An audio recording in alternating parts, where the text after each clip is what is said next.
What is up, you guys? Welcome to my channel. I am super excited for today's video. From the title of this video, you guys can probably guess that I am going to be sharing with you how I write my papers in nursing school. I am currently in an accelerated BSN program. I just wrapped up my very first quarter of nursing school. My second quarter starts in like 2 or 3 days actually, so I'm really excited. Nursing school has been quite the transition for me. I did not study healthcare at all or science in undergrad. I actually studied business and dance, so this is a little bit different. I was not expecting to have to write so many papers in nursing school. That was a little bit of a shock. I don't know why, I just kind of assumed it would be more like test-based, but there's actually been quite a lot of work. And last quarter I had 3 papers to write in just one class, and it was nerve-wracking because the first time I submitted a paper I had no idea what was gonna happen, but I ended up getting hundreds on all 3 papers, and I thought, you know, put a lot of time and effort into those papers, and I just kind of wanted to share how I wrote them, what my method is for getting them, and then hopefully if you're watching this video and you have a paper to write in nursing school, this kind of helps you. So I just kind of want to start off by saying I'm about to show some papers that look pretty organized, but when I first started writing papers, this is literally what the prep looked like. I mean, this is horrendous. But that's not what I'm gonna show you. I'm gonna show you guys I'm gonna talk about how I write them, and then at the end, I'm gonna show you guys how I kind of structured everything and then what one of the papers actually ended up looking like once everything got put together. So I am gonna be talking specifically about my patho papers for pathophysiology. So the first patho paper I wrote was on angina pectoris. So that's kind of what the whole video is gonna be structured around, is how I do that. So the very first piece of paper and like the first thing that I do, I'm sure you can't really see this because it's far away, but the first thing that I like to do is go through to the rubric and just kind of go through what that looks like and what the expectations for the paper are going to be. And I know that that sounds like so basic, but you'd be surprised. I reference the rubric the entire time that I'm planning the paper and the entire time that I'm actually writing the paper. So the first thing I like to do is go through the rubric requirements and look at what's expected of me. So for this paper, I wrote that there was a comprehensive intro paragraph. So if something is like, if there's a detail in the rubric that says, okay, this needs to be a paragraph, or this needs to be a separate section, or it needs to go throughout the paper, I always like to highlight those keywords. So all the red, those are, I'll kind of put this up close. All of the things that are in red are things that are separate paragraphs, and then anything in yellow is something that's expected throughout the entirety of the paper. So you can see that I have quite a few things that need their own section, and then there was one topic that needed to be spread out throughout the entirety of the paper. And then as you move down, the next section I have is the paper requirements. So this is specifically related to the actual layout of the paper. So standard things, it's an APA format, how many pages it needs to be, what size font I need to use, all of that good stuff. And then at the very bottom of like all of the requirements is just like a blob about whatever it is that I'm talking about. So in this specific paper, I was writing about angina pectoris, and I was like, what is that? The only reason I kind of knew it was related to chest pain is truly because of iCarly. I don't know if you guys have seen iCarly or you remember the episode. I think it was like Freddie was like, I have angina. And I just thought that was the funniest thing growing up. So I like recognized that it had something to do with the chest, but in detail, I had no idea like how I was gonna write an entire paper about chest pain. So I just kind of write like fast facts. This is just a quick Google search. It's nothing specific. It's nothing scholarly at all. It's truly just, what is this disease? What do I need to know about it? So that I can figure out how I'm going to look for sources. Because I'm sure if you guys are in college or in nursing school or whatever, you know that looking for scholarly sources, typically you have to go through a different type of like format or like search library database, it's a little bit different. So it's really important to like know how to research things and look things up. So after that, I like to create these little boxes. So again, this is super like neat. It looks very organized, but you don't have to have boxes. You can just have these very like terrible lines through like the paper. Once you do it one time in like a Word doc, you can just like go back in, duplicate the document, and then take all of this out and refill it in. So one of the requirements for this paper was I needed a minimum of 3 sources within the actual paper. So all of these boxes are specific sources. If I can give any tip to writing an APA format paper where you have to like quote things, you have to source things, it would be this. This is like the most helpful thing in the world. When I am doing this, the very first thing I do is I write the title and then the author citation, like what the in-text citation is supposed to look like. So you can kind of see, I know it's like backwards here, but you can see like I have the title of the thing, and then in parentheses, I have exactly how it needs to be quoted in the paper for an in-text citation. This is so helpful because I do this before I even write the paper. And then when I'm sitting there ready to write the paper, I already have quotes ready to go. I already have the in-text citation. I already know what everything is supposed to look like. So my title page is done, my reference page is done before I even start writing the paper. And then I already have all of my quotes picked out. Just go through documents and I figure out like what I wanna put, what I wanna include. So for instance, again, I'll kind of show this like a little bit closer. But like this one down here is the pathology of angina pectoris. So one of those sections that was required in the paper was on angina. So I like to keep these boxes. Each one kind of targets like a different point of a different topic that was outlined in that very first page here. So some of these topics were the anatomy fundamental concepts, treatment options, if any, prevention of the disease and any protocols, and then also an intro paragraph, and we had anatomical and physiological changes contributing to the disease.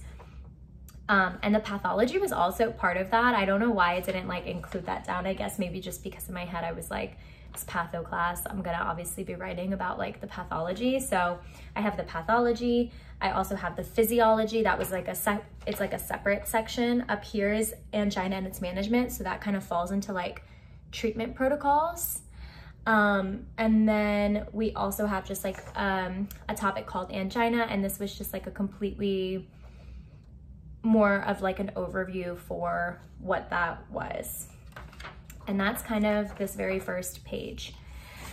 Then on the second one, I have 2 more boxes. So I've already, remember I needed 3 sources. This one I had 4, and then on this one I have another 2. So I had a total of 6 sources that I used for like direct quotes. And then this one was effects of surgery, and this was contemporary diagnosis and management. Something to look out for in your rubric is if there is like a cap on the years. I don't know if this is specific. I think it is most likely, if you're talking about the history of something, it's probably a little bit different. But not on this paper, but the second paper, the rubric was actually updated and we weren't allowed to use sources that were older than 5 years. I think the goal in like healthcare is to keep everything very relevant and fresh. So some of these sources, like one of them was from the 1960s. That's not very updated. I didn't get any points off for that, but it was something I had to watch in the second paper because like my 1972, my 1960 references, like those weren't good enough. But I did have 2021, 2017, and then this I had a 2020. So I still would have had 3 sources that were that old. So just something to look out for, because if I didn't go back and check the rubric for the second paper, it's something I would have missed. It's something I would have gotten points off for. And down at the very bottom, I have treatment protocols, which needed to be an entirely separate section. On the back, it just kind of continued down into things that I needed to know. So just treatment and management options, beta blockers, calcium channel blockers, things of that sort, functional causes. And then at the bottom, I actually, where is this? Oh, I think this ended up being the like front side, and then this is the back side, because at the bottom you can see I have a section called fast stats. I went back and re-looked at the rubric before I started writing the paper, and they wanted like specific statistics. That was something I caught that I didn't catch the first time. So that's why I always say, like, hang on to that rubric. Like, it will literally save your life. So fast stats, I just had the quickest statistics here, like approximately 9 million people, men and women between the ages of 45 and 64 years old. Leading cause of death, 1 in every 5 deaths. Obviously, these are like statistics. They've been stated, they're factual. You have to cite them, which I didn't do on this like clean copy I made for this video, but I did do it in the bottom of this one. Like, down here was my fast stats. It literally looks terrible. And I just quickly wrote, like, in parentheses who said it, so I knew when I was going back to write the paper what it kind of looked like.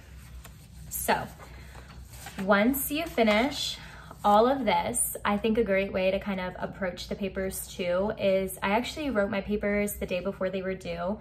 And you're sitting there thinking, like, procrastination queen, yes. However, all of this was done prior to. So whenever I have a paper, I think this is another great thing that you can do, rather than get super overwhelmed at the idea of like sitting down and doing all of this stuff. It depends on how you work. I only wrote 4 pages. The minimum was 4, the max was 6. So I wouldn't say that I was like super trying to like be like star student. If it needed 6 pages, it needed 6 pages, but mine didn't. Like, if you are just like bare minimum requirements, remember, as long as you're fulfilling the rubric, you don't really have to like do anything super crazy above and beyond.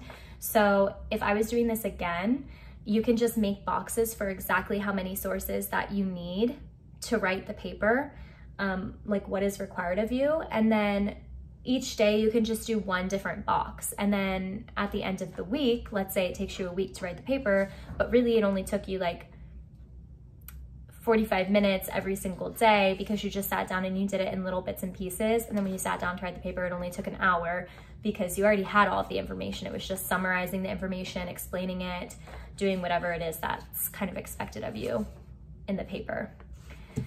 So once that's all said and done, you obviously have to write the paper.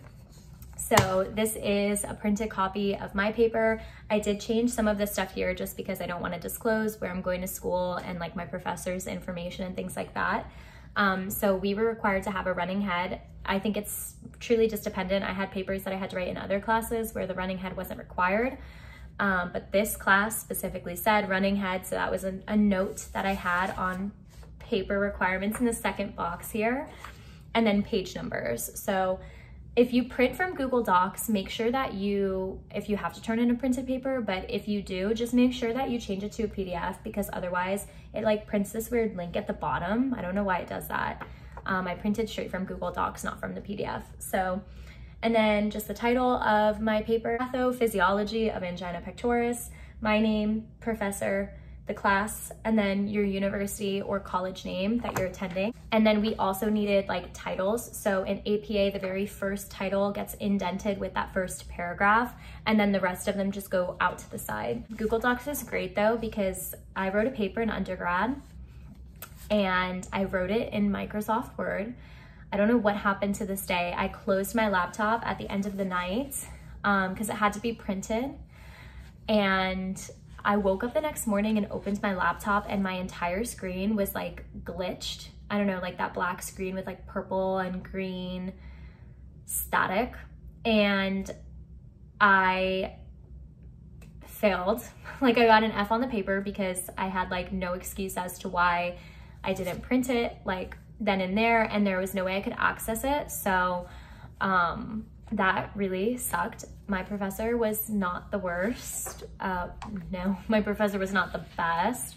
I did bring the broken laptop for her to see, and I was like, I don't know what to do.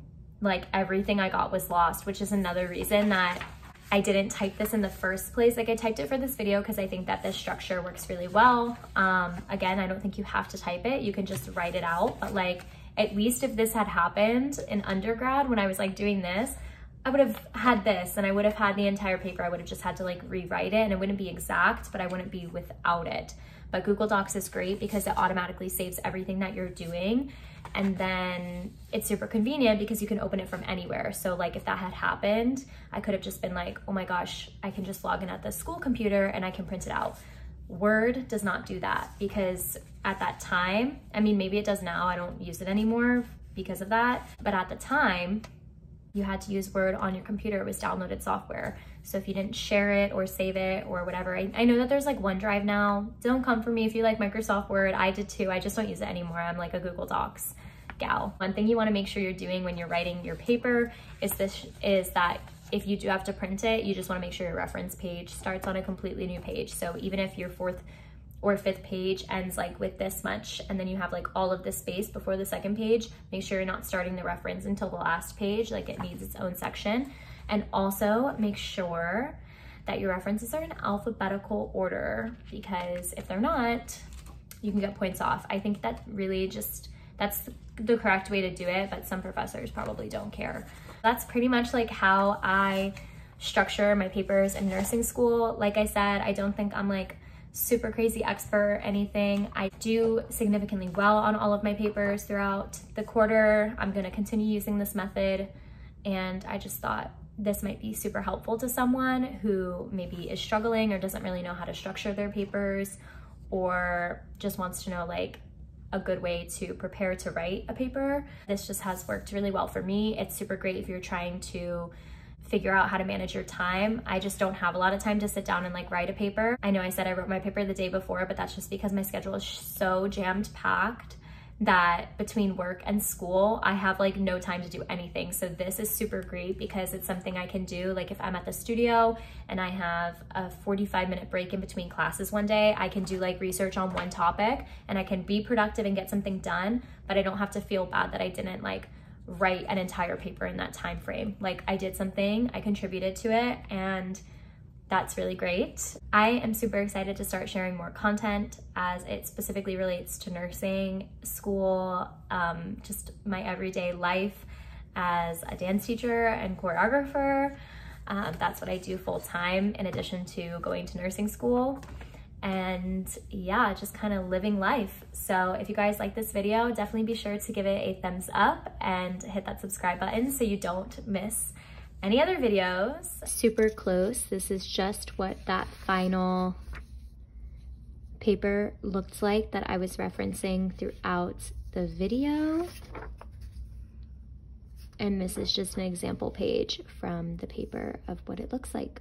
That is going to wrap up today's video. Thank you guys so much for tuning in, and I will see you next time.